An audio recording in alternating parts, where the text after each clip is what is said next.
Құранда келген мына 3 адам сияқты әрқайсыңыз сыналасыздар. Таз, алапес және соқырға періштелер жіберіп, Алла тағала оларға не керегін сұрайды. Үшеуі де шипа сұрайды және мал дүние сұрайды. Үшеуі де байып кетеді.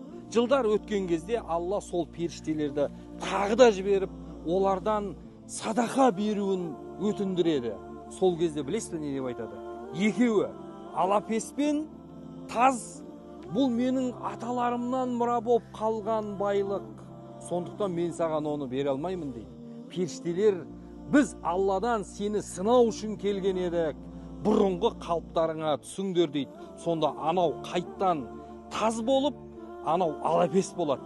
Бірақ соқыр ғана сынақтан өтіп, оған бұл Алланың берген малы қалағаныңша ал деп айтады. Оларға Алла тағала соқырға байлығын еселеп береді. Ағайын туыстар, Мансұр балапанымызға соңғы еміне көмек керек. 8 миллион қаражат кетті ендеше. 1000 теңге, 2000 теңге ешкімнің ақысы емес. Қалтадан түсіп қалып жатыр.